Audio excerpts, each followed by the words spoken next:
Assalamualaikum warahmatullahi wabarakatuh.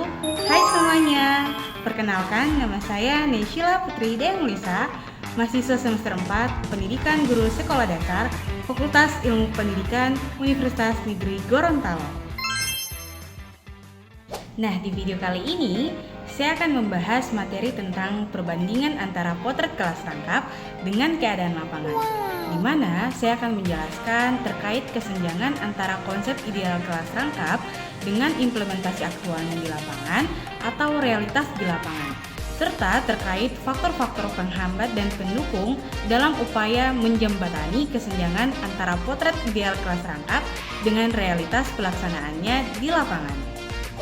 Nah, sekedar informasi, pembelajaran kelas rangkap atau PKR menjadi solusi strategis dalam mengatasi permasalahan keterbatasan tenaga pendidik di daerah terpencil.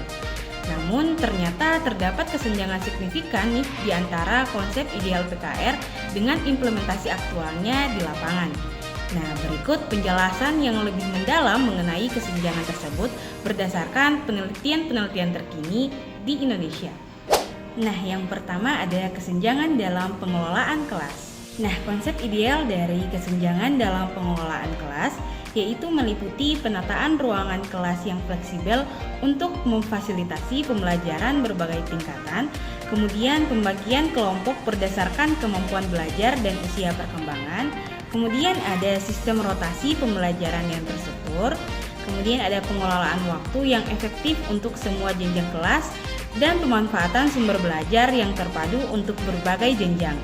Namun, realitas lapangan dari kesenjangan ini menunjukkan bahwa berdasarkan penelitian dari Rahmawati dan Ambarita pada tahun 2020, di mana sebagian besar sekolah di daerah terpencil ternyata memiliki ruang kelas yang konvensional yang tidak mendukung penataan fleksibel untuk pembelajaran kelas rangkap.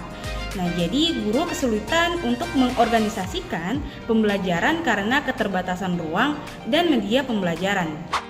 Selanjutnya ada kesenjangan dalam strategi pembelajaran. Nah, konsep ideal dari kesenjangan dalam strategi pembelajaran yaitu meliputi pembelajaran kolaboratif antar jenjang kelas, kemudian pemanfaatan tutor sebaya atau peer tutoring, kemudian ada strategi pembelajaran diferensiasi, selanjutnya ada pembelajaran mandiri yang terstruktur, dan pendekatan tematik yang terintegrasi. Nah, namun ternyata realitas lapangan dari kesenjangan ini juga dapat ditunjukkan dari Purwadi dan Adnan pada tahun 2020 yang menemukan bahwa sebagian besar guru di sekolah dengan kelas rangkap belum mampu mengintegrasikan kurikulum untuk berbagai jenjang, yang dimana guru cenderung mengajarkan materi terpisah untuk setiap tingkatan yang menyebabkan beban kerja berlebih dan pembelajaran yang tidak efisien. Dan yang terakhir ada kesenjangan dalam kompetensi guru. Nah, konsep ideal dari kesenjangan ini yaitu meliputi penguasaan berbagai strategi pembelajaran untuk kelas heterogen. Selanjutnya ada kemampuan merencanakan pembelajaran terintegrasi, keterampilan manajemen kelas kompleks, kemudian ada pemahaman mendalam tentang perkembangan anak berbagai usia, dan kemampuan melakukan penilaian diferensiasi.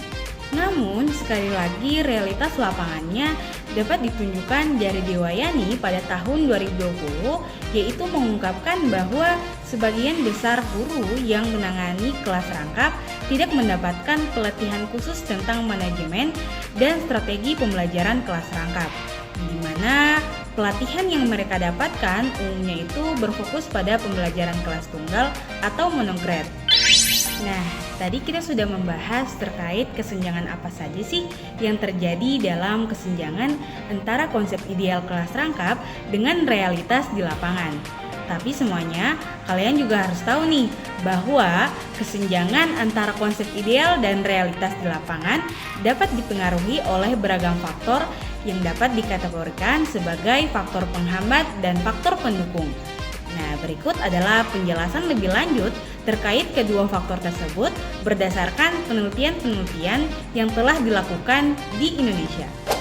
Faktor penghambat yang pertama ada keterbatasan kompetensi guru. Nah, menurut penelitian Rahmawati dan Ambarita pada tahun 2020 bahwa di mana sebagian besar guru yang mengelola kelas rangkap tidak memiliki latar belakang pendidikan atau pelatihan khusus tentang strategi pembelajaran kelas rangkap.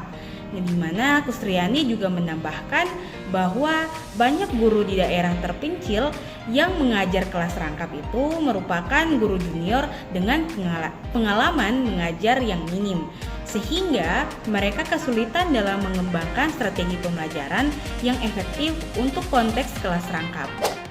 Kemudian ada faktor ketidaksesuaian kebijakan pendidikan. Purwadi dan Adnan pada tahun 2020 menegaskan bahwa kebijakan pendidikan nasional saat ini belum sepenuhnya mengakomodasi kebutuhan spesifik pembelajaran kelas rangkap. Salam dan Hayat juga pada 2019 juga menunjukkan bahwa kebijakan pengalokasian anggaran pendidikan kurang mempertimbangkan kebutuhan khusus sekolah dengan kelas rangkap. Terutama dalam pengembangan sumber belajar dan peningkatan kapasitas guru. Selanjutnya ada keterbatasan infrastruktur dan sumber belajar. Riset yang dilakukan oleh Habibah dan kawan-kawan pada tahun 2019 menunjukkan bahwa sebagian besar sekolah dengan kelas rangkap menghadapi keterbatasan signifikan dalam hal infrastruktur dan sumber belajar. Di mana ruang kelas yang tidak dirancang untuk pembelajaran yang fleksibel, minimnya media pembelajaran yang mendukung diferensiasi, kemudian keterbatasan bahan ajar yang sesuai untuk kelas rangkap, dan akses terbatas terhadap teknologi pendukung pembelajaran. Hasil serupa juga ditemukan oleh Indarmawan pada tahun 2018 yang mengungkapkan bahwa keterbatasan infrastruktur menjadi kendala utama dalam mengimplementasikan strategi pembelajaran kolaboratif dan pembelajaran berbasis proyek yang membutuhkan ruang dan sumber belajar yang memadai. Dan faktor penghambat terakhir ada beban administrasi guru yang berlebihan. Di mana Utami dan kawan-kawan pada tahun 2018 menemukan bahwa guru kelas rangkap menghadapi beban administratif yang jauh lebih berat dibandingkan guru kelas tunggal. Hal ini meliputi di mana ada penyusunan rencana pembelajaran untuk berbagai jenjang, kemudian ada pengelolaan administrasi penilaian untuk beberapa kelas, kemudian ada pelaporan kemajuan belajar yang lebih kompleks, dan dokumentasi kegiatan pembelajaran yang beragam. Beban administrasi ini sering mengalihkan fokus guru dari pengembangan strategi pembelajaran yang efektif dan mengurangi waktu untuk persiapan dan refleksi pembelajaran. Kemudian ada faktor pendukung. Yang pertama yaitu faktor pengembangan program pelatihan kontekstual. Di mana penelitian dari Dewayani pada tahun 2020 menunjukkan bahwa program pelatihan yang kontekstual dan berkelanjutan menjadi faktor pendukung utama dalam meningkatkan efektivitas pembelajaran kelas rangkap. Di mana program pelatihan yang efektif itu mencakup pelatihan berbasis praktik langsung di kelas rangkap, pendampingan berkelanjutan pasca pelatihan, pelatihan pengembangan bahan ajar terintegrasi, dan workshop strategi pembelajaran yang diferensiasi. Kemudian Kustriani pada tahun 2021 juga menemukan bahwa guru yang mendapatkan pelatihan khusus kelas rangkap mampu mengembangkan strategi pembelajaran yang lebih efektif dan mengalami peningkatan kepercayaan diri dalam mengelola kelas yang heterogen. Selanjutnya ada pengembangan kurikulum dan bahan ajar khusus.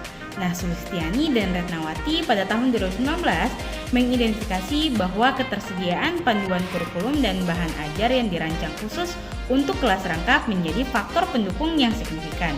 Aspek penting dalam pengembangan ini yaitu meliputi kurikulum yang terintegrasi yang memfasilitasi pembelajaran lintas jenjang, bahan ajar modular yang mendukung pembelajaran mandiri, panduan pengelolaan kelas yang praktif dan aplikatif, serta media pembelajaran yang adaptif untuk tingkat kemampuannya. Habibah dan kawan-kawan juga menemukan bahwa sekolah yang memiliki akses bahan ajar yang terintegrasi mampu untuk mengimplementasikan strategi pembelajaran kelas rangkap secara lebih efektif. Kemudian ada kebijakan pendidikan yang adaptif. Purwadi dan Adnan pada tahun 2020 mengungkapkan bahwa kebijakan pendidikan yang adaptif terhadap kebutuhan khas pembelajaran kelas rangkap sangat mendukung efektivitas implementasinya. Nah, di mana kebijakan pendukung ini meliputi penyesuaian standar kurikulum dan penilaian untuk konteks kelas rangkap. Kemudian ada pengalokasian anggaran khusus untuk pengembangan sumber belajar yang terintegrasi. Kemudian insentif khusus bagi guru yang mengelola kelas rangkap dan sistem supervisi dan pembinaan yang kontekstual. Nah, kemudian Salam dan Hayek juga pada tahun 2019 menemukan bahwa daerah yang mengembangkan kebijakan pendidikan lokal yang adaptif mampu untuk mendukung praktik pembelajaran kelas rangkap secara lebih efektif. Kemudian faktor pendukung yang terakhir ada faktor pemanfaatan teknologi pendukung. Nah, Latina dan kawan-kawan pada tahun 2018 mengidentifikasi pemanfaatan teknologi faktor pendukung signifikan dalam mengatasi berbagai keterbatasan pembelajaran kelas rangkap. Nah, teknologi yang meliputi yaitu aplikasi pembelajaran adaptif yang memfasilitasi pembelajaran mandiri.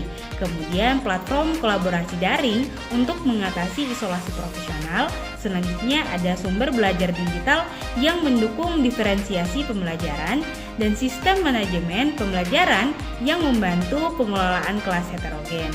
Nah, hasilnya ini sejalan dengan temuan Dewayani pada tahun 2020 yang menunjukkan bahwa pemanfaatan teknologi secara tepat dapat mengatasi keterbatasan sumber daya dan meningkatkan kualitas pembelajaran kelas rangkap. Nah, itulah pembahasan dari saya terkait kesenjangan apa saja yang ada di antara konsep ideal PKR dan realitas di lingkungan, serta faktor penghambat dan pendukung dari hal ini. Nah, itulah pembahasan materi dari saya. Sampai jumpa lagi. Terima kasih. Wassalamualaikum warahmatullahi wabarakatuh.